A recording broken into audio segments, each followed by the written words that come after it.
Dieu, tu es bon. Nous voulons célébrer ta bonté. Avec toutes les nations aujourd'hui, nous voulons proclamer que Dieu est grand, qu'il est puissant, qu'il est bon. Nous voulons l'adorer.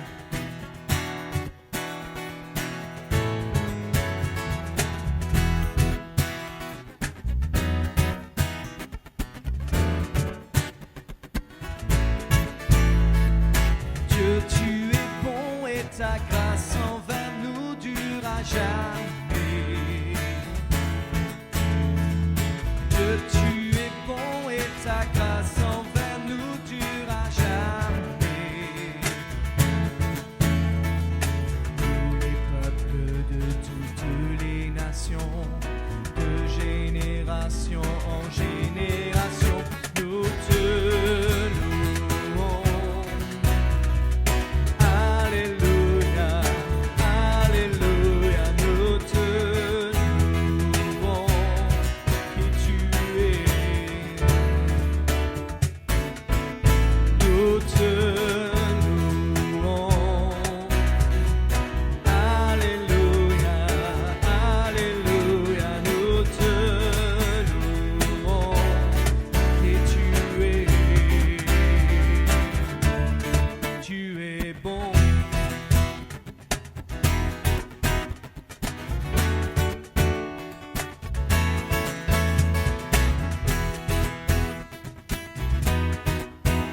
Dieu, tu es bon.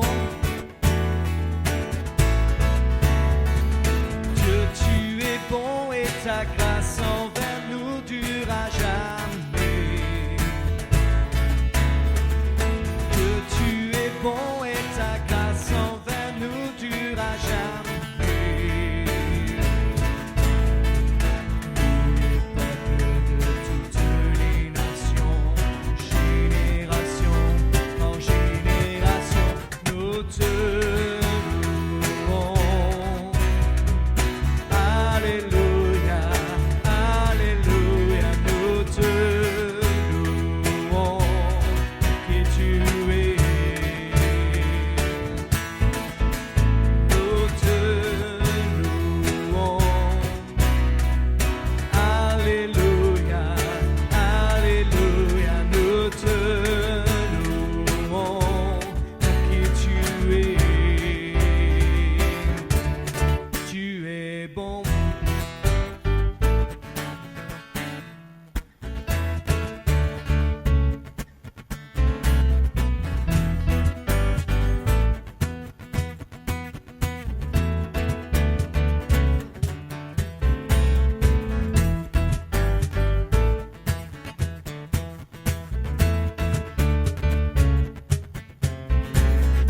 Dieu, tu es bon et ta grâce envers nous durera jamais. Dieu, tu es bon et ta grâce envers nous durera jamais. Dieu, tu es bon. Dieu, tu es bon et ta grâce envers nous durera jamais. Dieu, tu es bon et ta grâce envers nous durera jamais. Nous, les peuples de toutes les nations, de génération en génération, nous te louons. Alléluia, Alléluia, nous te louons. Qui tu es, nous te louons. Alléluia, Alléluia, nous te louons. Qui tu es, qui tu es,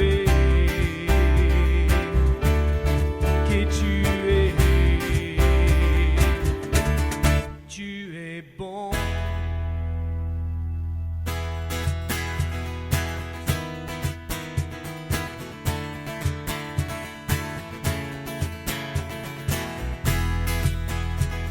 Désirons, Seigneur, une chose aujourd'hui.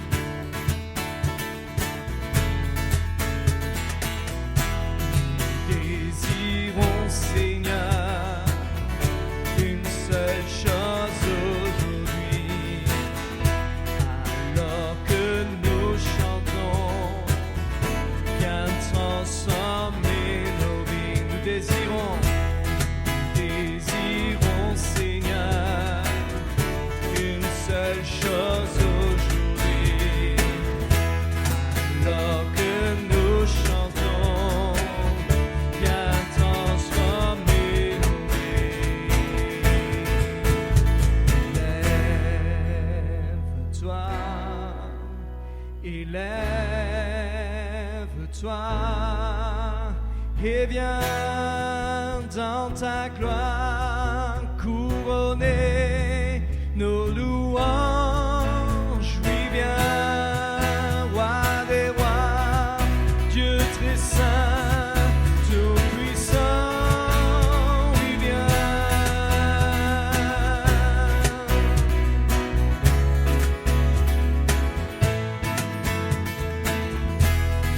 désirons, Seigneur, une seule chose aujourd'hui, alors que nous chantons, viens transformer nos vies. Nous désirons, Seigneur, une seule chose aujourd'hui, alors que nous chantons, viens transformer nos vies.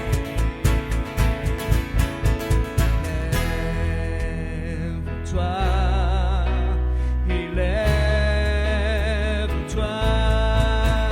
et viens dans ta gloire couronner nos louanges. Oui, viens, roi des rois, Dieu très saint, tout puissant. Oui, viens,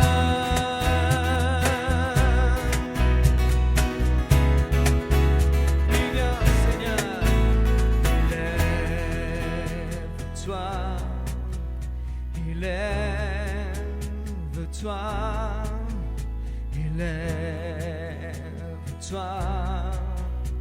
élève-toi, élève-toi,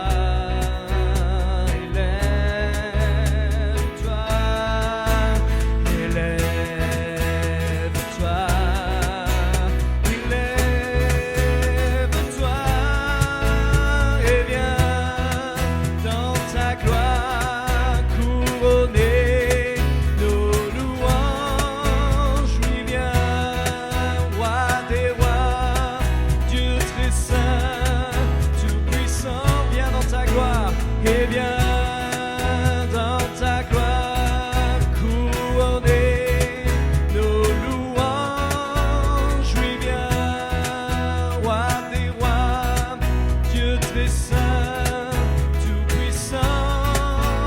Oui,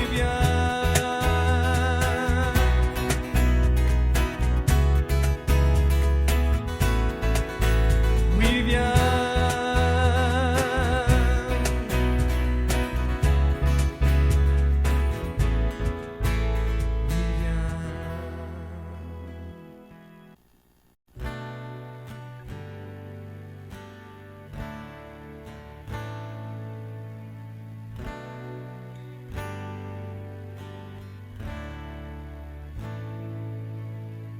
je viens vers toi dans le secret, en ta présence, je veux rester. Tu es, tu seras toujours là.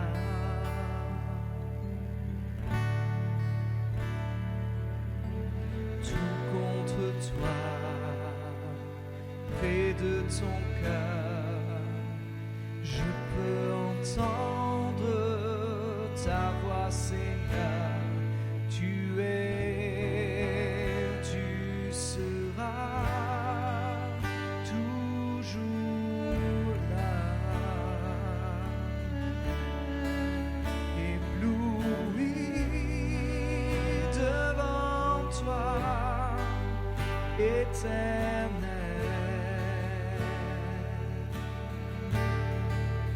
ébahi par l'amour de ton ciel. Je suis là à tes pieds, je viens t'adorer, je désire habiter près de toi.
habiter près de toi.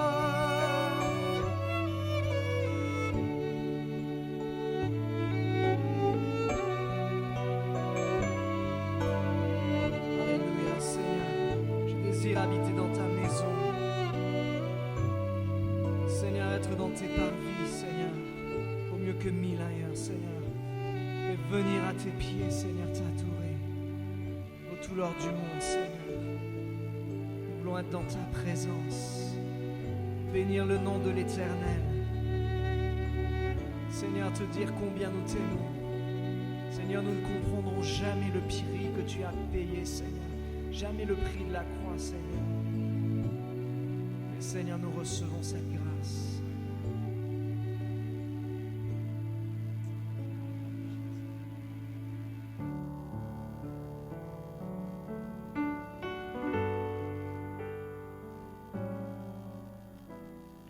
Toi, la lumière qui a vu nos ténèbres, ouvre mes yeux, je veux voir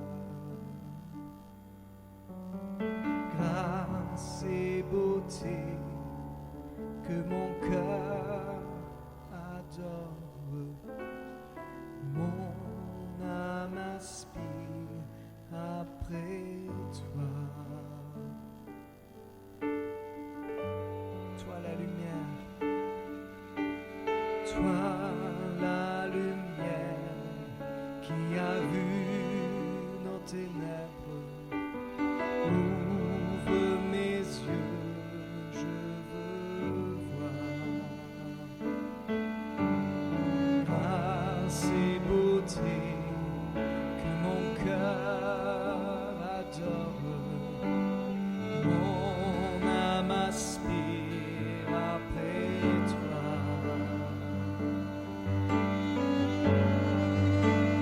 Oui, je te célèbre et je me prosterne, je veux proclamer ta majesté. Toi, tout n'est que grâce, tout est admirable. Dieu, tu es si grand et bon pour moi.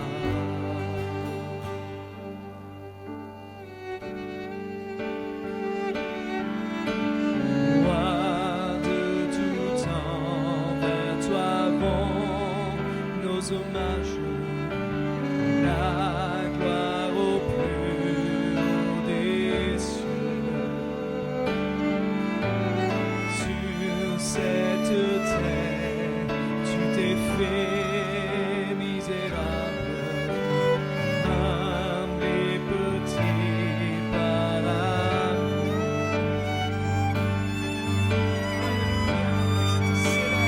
Et je te célèbre et je me prosterne, je veux proclamer ta majesté. Toi, tout n'est que grâce, tout est admirable.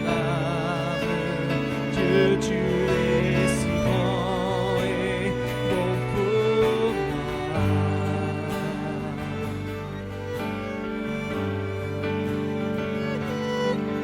Je ne saurais jamais le prix de tout ce que tu as subi. Je ne saurais jamais le prix de tout ce que tu as subi.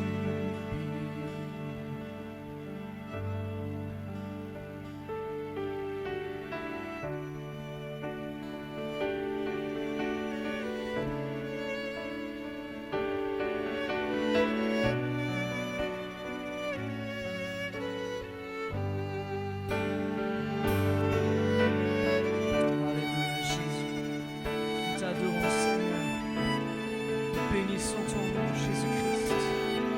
Seigneur, nous voulons te donner toute la louange, toute la gloire et te dire, Seigneur, oui, je te célèbre et je me prosterne, je veux proclamer ta majesté.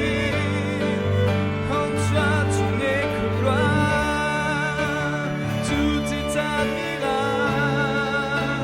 Dieu, tu es si grand et bon pour moi. Et je te célèbre et je me prosterne. Je veux proclamer ta majesté. En toi tout n'est que gloire, tout est admirable. Dieu, tu es si grand et bon pour moi. Alléluia, Jésus.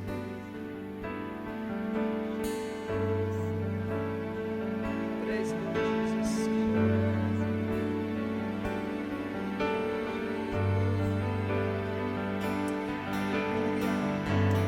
Alléluia, Jésus.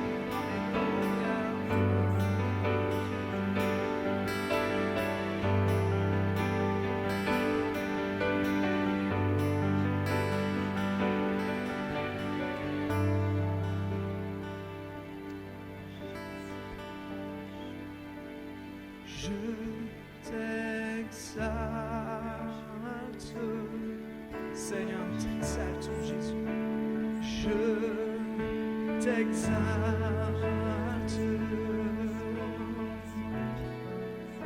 je t'exalte,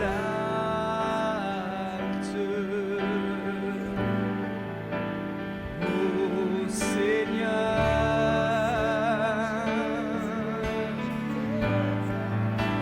Je t'exalte,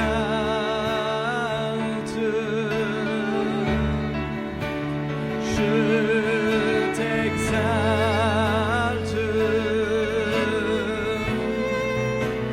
je t'exalte,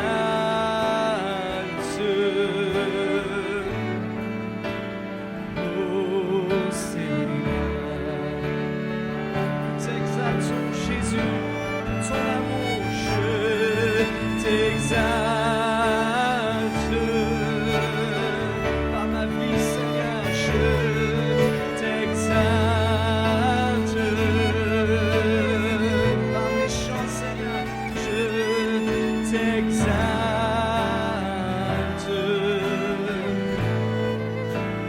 ô Seigneur. Je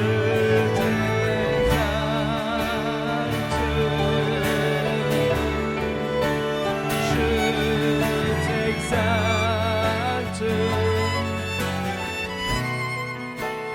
je t'exalte,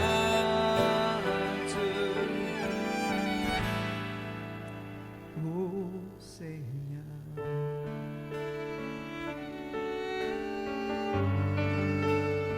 Je t'exalte, Seigneur. Je loue ton nom.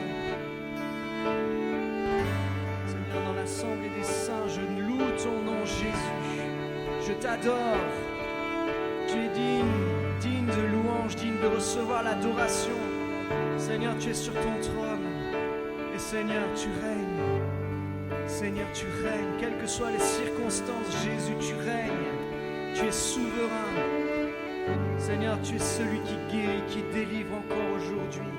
Seigneur, tu viens, Seigneur, et tu libères nos vies.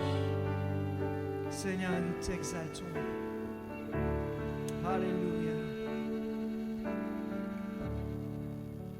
Je t'exalte.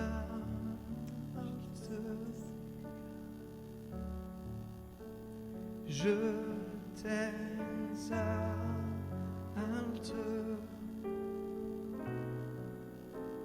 Je t'exalte,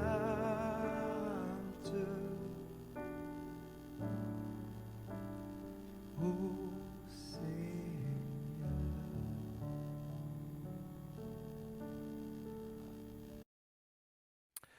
Bonjour à tous, on est dans la joie de se retrouver ensemble ce matin. Nous allons sans plus tarder ouvrir la parole de Dieu et j'aimerais voir ensemble avec vous ce verset que nous trouvons dans 1 Samuel au chapitre 16, verset 7. « L'homme regarde à ceux qui frappent les yeux, mais l'Éternel regarde au cœur. » Pour se placer dans le contexte de ce verset, nous retrouvons ce récit dans 1 Samuel chapitre 16, versets 4 à 13.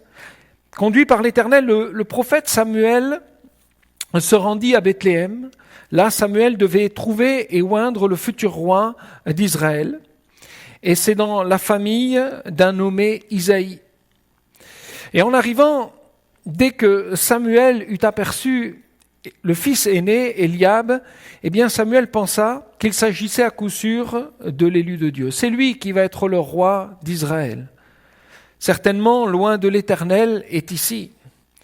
La taille, la prestance de cet homme avait tout pour faire un bon roi. Eliab, dans ce qu'il représentait, il était fort, costaud, et cet homme pouvait être la fierté du peuple d'avoir un roi qui soit grand et d'une prestance et qui impose. Mais Samuel se trompait. Oui, même Samuel, qui est prophète, s'est trompé. Un prophète qui n'est pas inspiré de Dieu se trompe. On aurait tous fait le choix de Samuel. On aurait tous misé sur Eliab, pensant que ça allait être lui que l'Éternel allait choisir. Et pourtant l'Éternel lui dit « Ne prends point garde à son apparence et à la hauteur de sa taille, car je l'ai rejeté. » Samuel a appris une chose, le principe de Dieu, Dieu regarde au cœur. Et c'est là la pensée de mon message de ce matin, Dieu regarde au cœur. L'homme se fie aux apparences parce qu'il ne peut sonder le cœur de l'homme. Toute l'apparence, tous les critères de beauté et bien des choses que l'homme utilise sont différents des critères de Dieu. L'Éternel, lui, il regarde au cœur. David a été choisi. C'était le dernier des fils d'Isaïe, celui qui était dans la montagne et il s'occupait du troupeau, il était berger. Et Samuel a dû faire appeler David. Il a été auprès d'Isaïe et il va lui dire « Est-ce là tous tes fils ?» Et Isaïe dira « Mais il y a bien encore un David, mais il est dans la montagne en train de faire paître le troupeau. » Et Samuel fit appeler David. Et c'est David qui a été choisi, qui a été oint. Actes chapitre 13, verset 22, il nous est écrit ceci. J'ai trouvé David, fils d'Isaïe, homme selon le cœur de Dieu, qui accomplira toutes mes volontés. Un cœur selon Dieu. Dieu regarde au cœur. Quelle réaction cela suscite-t-il chez vous, à savoir que Dieu connaît les pensées de nos cœurs, que Dieu connaît nos pensées les plus secrètes, et nous ne pouvons rien cacher devant le Seigneur, devant notre Dieu. Il est bon de savoir que le cœur de l'homme est bel et bien la première chose qui compte pour Dieu. Ce qui compte pour Dieu, c'est l'état de notre cœur. Parce que c'est avec notre cœur que nous aimons l'Éternel. Tu aimeras le Seigneur ton Dieu de tout ton cœur, c'est-à-dire de toute ton âme, de toute ta pensée et de toute ta force. Marc chapitre 12, verset 30.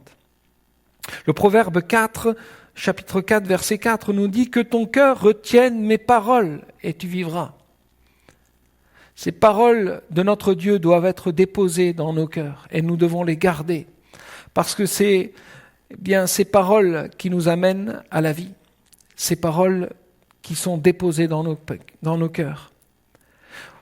Voyons pourquoi le cœur est-il important pour Dieu. Le cœur, nous allons voir ensemble le cœur par lui-même, l'état du cœur et ce que Dieu fait dans le cœur de l'homme. C'est trois choses que je voudrais voir avec vous ce matin. Tout d'abord, le cœur. Nous ne l'avons jamais vu, mais nous rendons tous témoignage que nous avons un cœur et nous le sentons battre dans notre poitrine. Et le cœur, en tant que muscle, est logé dans le thorax et il est le moteur pour la circulation du sang. De lui dépend notre force, notre vigueur, notre force et notre vie physique. Et le cœur réagit à ce que nous ressentons.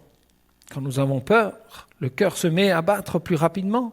Quand nous sommes joyeux, le cœur se met à battre plus vite. Quand nous sommes stressés, quand la maladie est là, quand nous souffrons, le cœur réagit à ce qu'il ressent.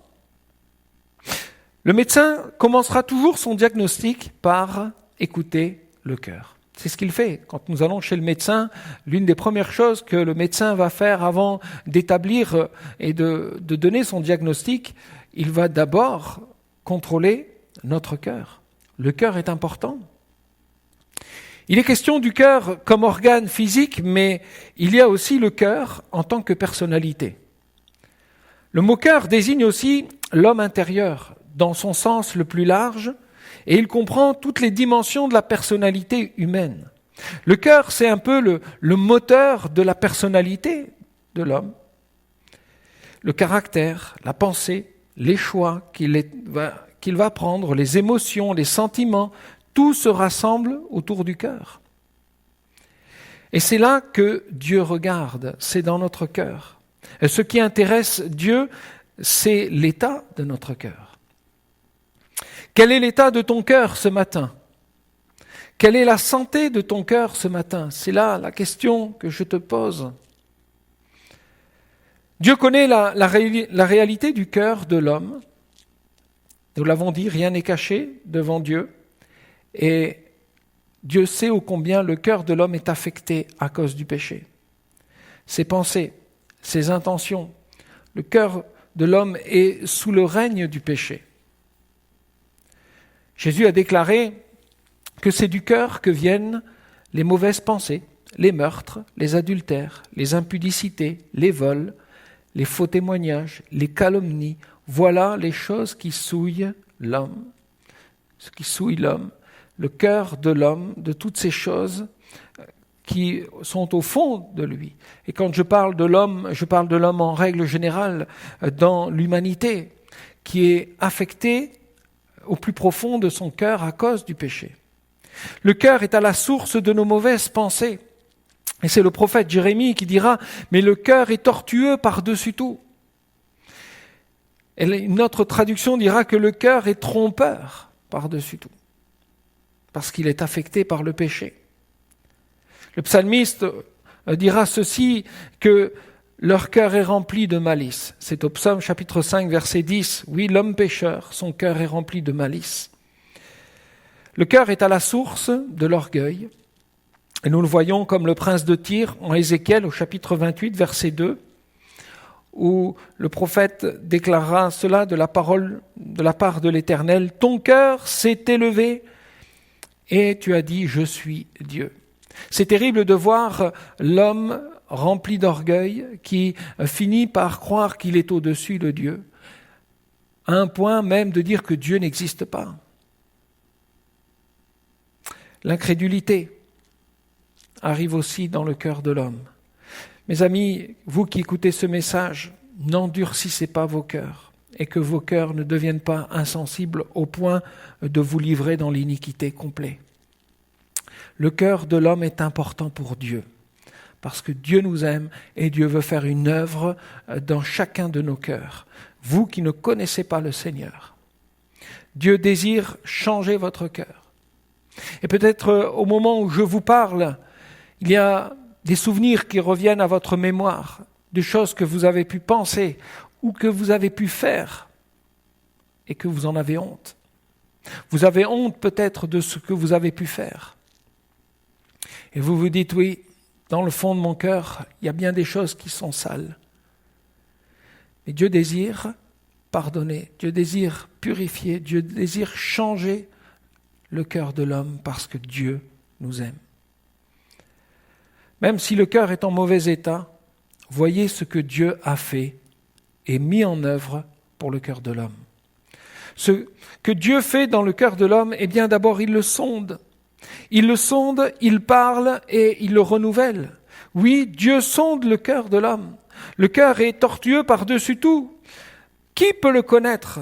Moi, l'Éternel, j'éprouve le cœur, je sonde les reins pour rendre à chacun selon ses voies, selon le fruit de ses œuvres. Jérémie chapitre 17, versets 9 à 10. Oui, le Seigneur met en lumière à toutes les choses, les endroits peut-être les plus sombres de nos cœurs, ces choses que nous voudrions peut-être cacher. Le Seigneur voit toutes ces choses et lui, il sonde et il juge nos cœurs. Il est capable d'établir et de voir ce qui ne va pas en nous.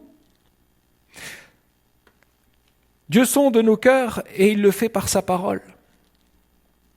Parce que la parole de Dieu, elle juge les sentiments et les pensées du cœur. Nulle créature n'est cachée devant lui, mais tout est à nu et découvert aux yeux de celui à qui nous devons rendre compte. Hébreux, chapitre 4, verset 13. Oui, Dieu sonde nos cœurs, mais il parle aussi à nos cœurs pour nous interpeller à tout niveau. Il nous interpelle et il veut nous ramener à cette vérité, à ce message essentiel.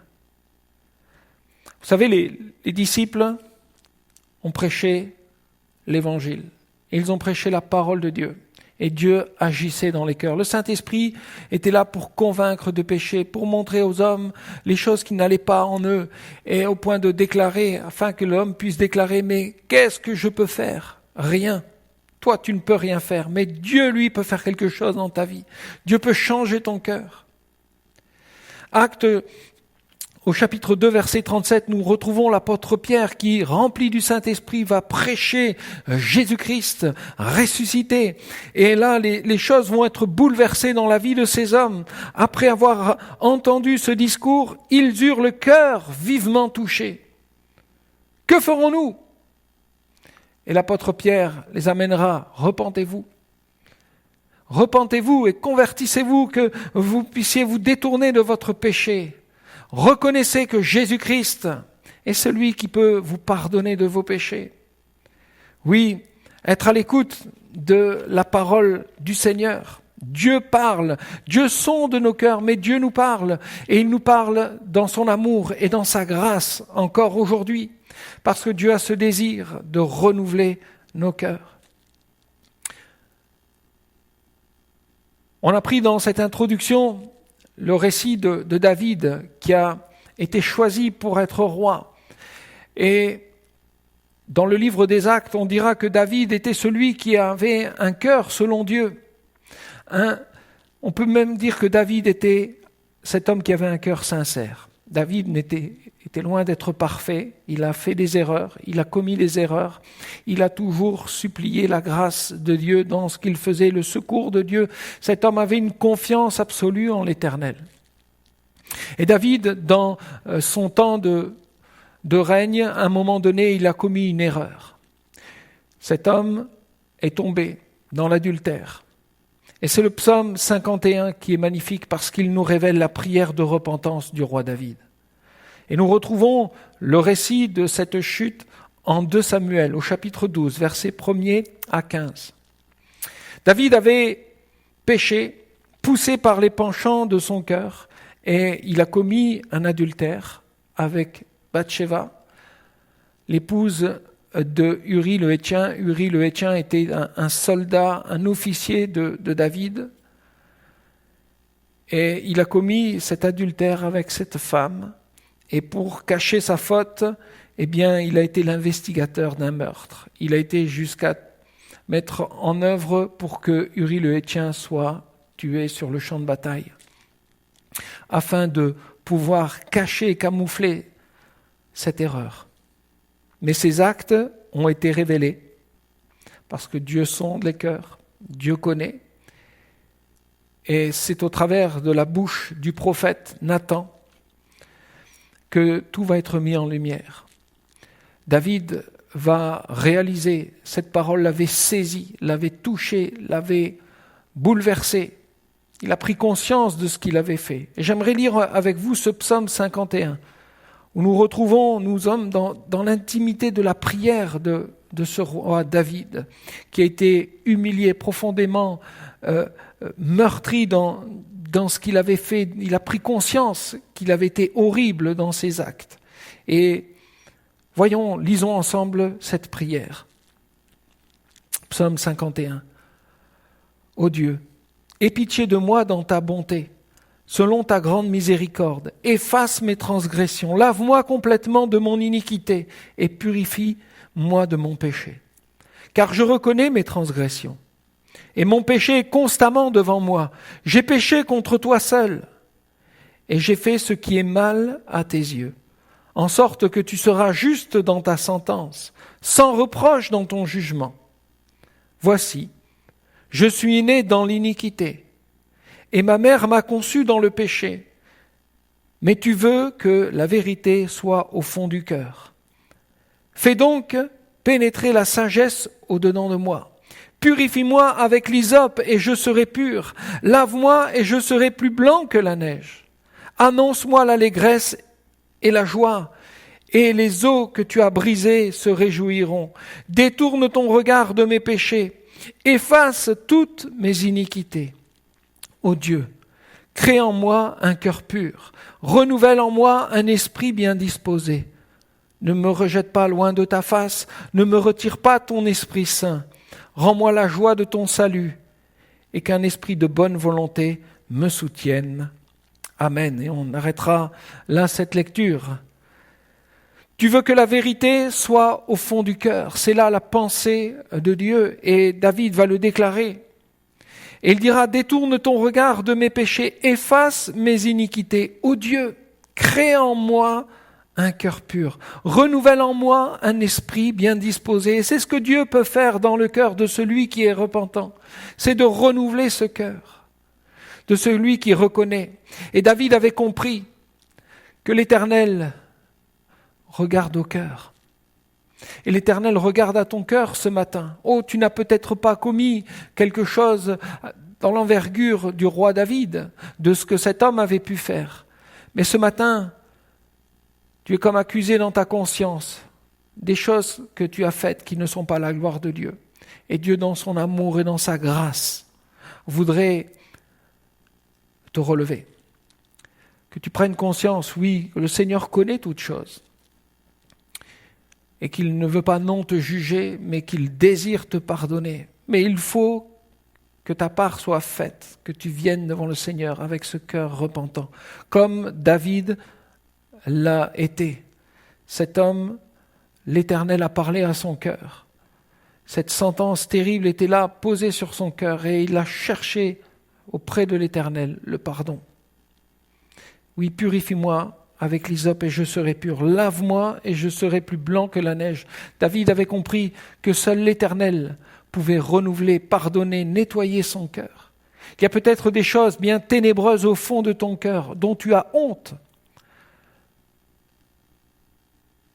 Mais le Seigneur désire te pardonner ce matin. La repentance est la foi dans l'œuvre de la croix.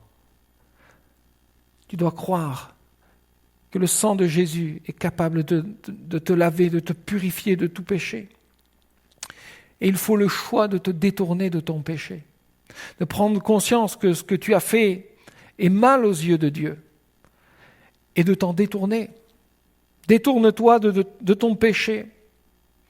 Vous savez, c'est comme ça que la conversion jaillit du cœur. Et cette conversion qui jaillit du cœur, d'un choix que nous prenons, de demander à Dieu de nous pardonner, mais de nous détourner de notre péché, de recevoir ce cœur pur et d'être renouvelé au plus profond de notre cœur. Eh bien, c'est la réponse ici de chaque homme, de l'homme tout entier qui va répondre à l'appel de l'Évangile, la conversion. Se détourner de notre péché. C'est là toute notre réponse que nous apportons au Seigneur. Oui, Dieu, crée en moi un cœur pur. Ce que Dieu fait dans le cœur de l'homme repentant, eh bien, il le fait par le sang de son Fils Jésus-Christ. Il nous purifie par le sang de Jésus-Christ, ce sang précieux qui a coulé à la croix du Calvaire. 1 Jean chapitre 1er verset 7, le sang de Jésus nous purifie de tout péché. C'est ce que la parole déclare. Et seule l'œuvre de Christ à la croix peut rendre notre cœur pur. approchons-nous par la foi et recevons le pardon de Jésus. Heureux ceux qui ont le cœur pur, car ils verront Dieu. Le seul moyen de nous approcher de Dieu, le seul moyen pour que Dieu puisse approuver nos cœurs, eh bien, c'est de déclarer que nous avons besoin que le Seigneur pardonne nos péchés. Nous devons le confesser. Le seul moyen d'être en communion avec Dieu, eh bien, c'est d'accepter par la foi l'œuvre de Jésus-Christ. Ce que Dieu fait dans le cœur de l'homme repentant, eh bien, il établit sa demeure dans le cœur de l'homme. Et c'est ce que Dieu désire faire. Christ habite dans vos cœurs par la foi. Éphésiens chapitre 3, verset 17. Merveilleux de savoir qu'il y a cette communion avec le Créateur, que nous sommes réconciliés avec Dieu par Jésus-Christ son Fils, et Christ désire habiter dans nos cœurs. Son amour est répandu dans nos cœurs et sa grâce nous fortifie et nous affermit. Oui, voilà ce que Dieu veut faire dans le cœur de l'homme repentant, dans le cœur de l'homme qui accepte Jésus-Christ comme son Seigneur et son Sauveur. Ainsi, eh bien, ce cœur renouvelé, ce cœur changé est capable d'obéir à ce que le Seigneur désire. Oui, avoir un cœur selon Dieu, c'est un cœur qui se rend obéissant, qui désire faire la volonté de Dieu. Et nous pouvons le faire seulement quand notre cœur est changé et renouvelé. Ainsi, nous devenons obéissants et sa parole en nous porte du fruit dans nos vies. 2 Thessaloniciens, chapitre 3, verset 5, « Que le Seigneur dirige vos cœurs vers l'amour de Dieu et vers la patience de Christ. » Amen. J'aimerais conclure avec ceci. L'Éternel regarde l'homme regarde ce qui frappe les yeux, mais l'Éternel regarde au cœur. Un cœur selon Dieu, c'est un cœur qui sait reconnaître son péché et se repentir. En agissant ainsi, il reçoit le pardon de Dieu. Le psaume 51, verset 19, nous dit ceci, « Tu ne dédaignes pas un cœur contrit. » Celui qui vient avec ce cœur humilié devant Dieu, qui reconnaît son péché, eh bien le Seigneur l'acceptera toujours. Le Seigneur t'accepte.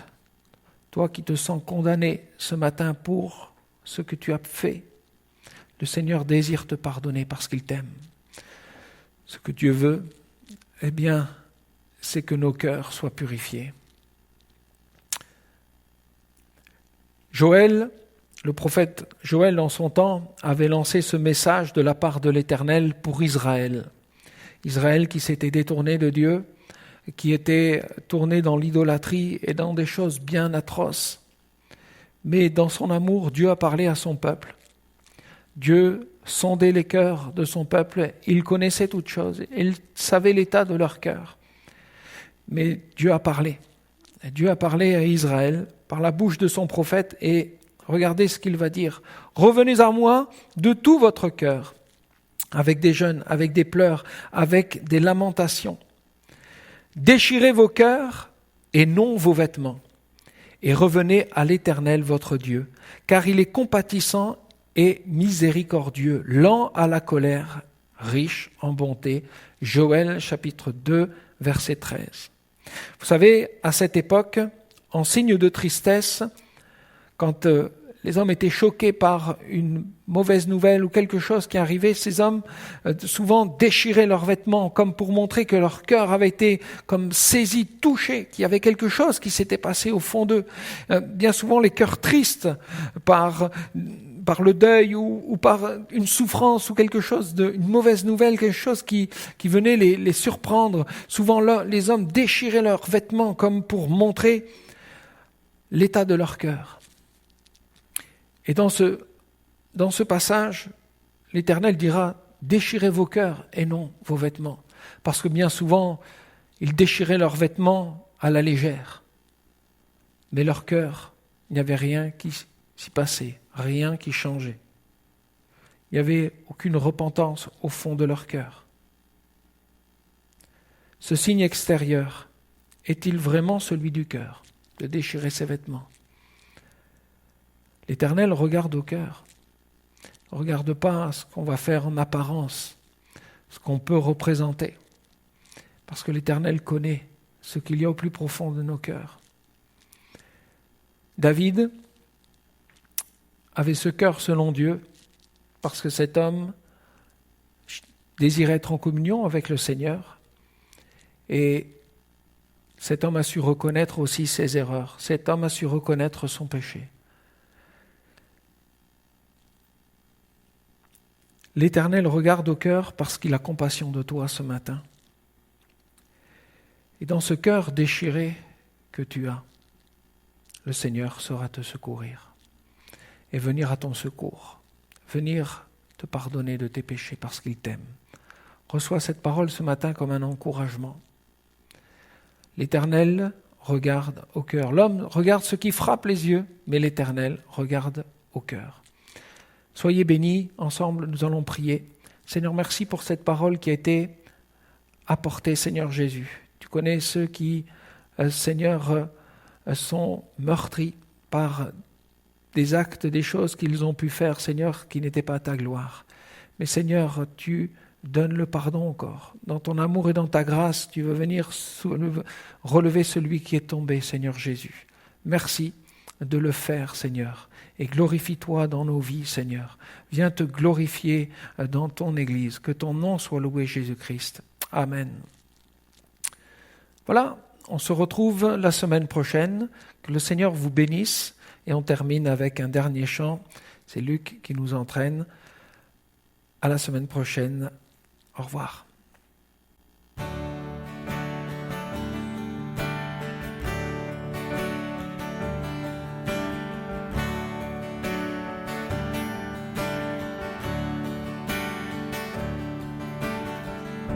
Tu étais là dès la création,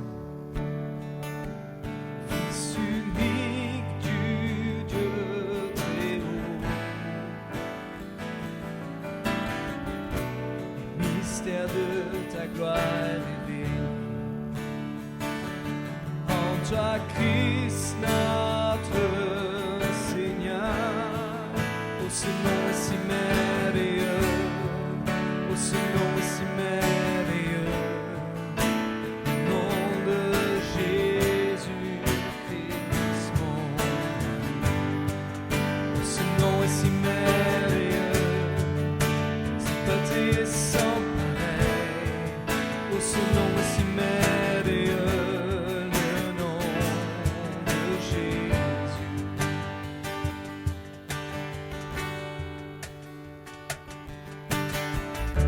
Tu n'as pas voulu les cieux sans. Alors Jésus, tu es venu.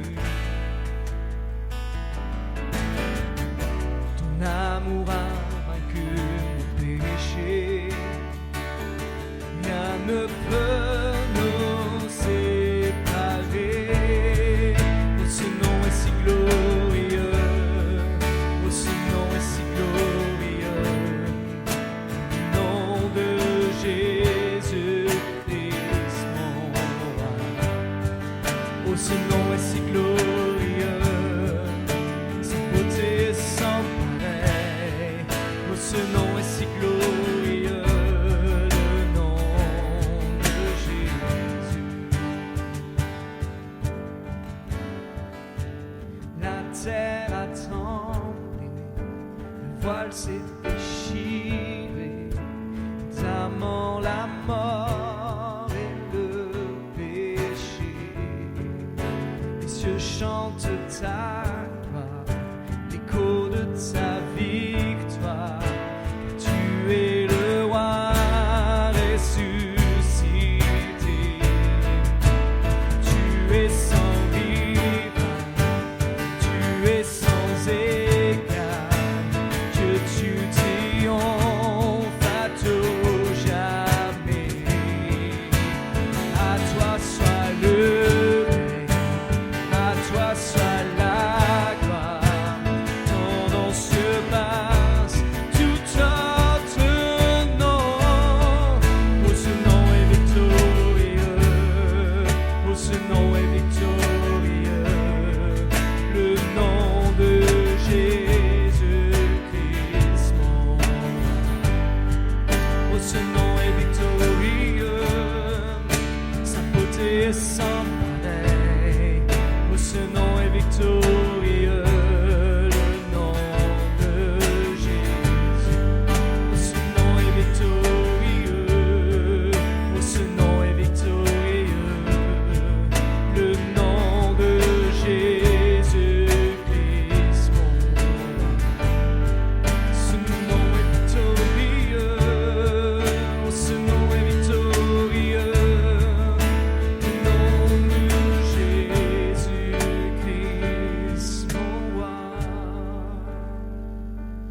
merveilleux.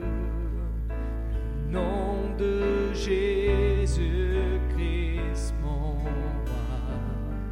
Ce nom est si merveilleux, sa beauté est sans pareil.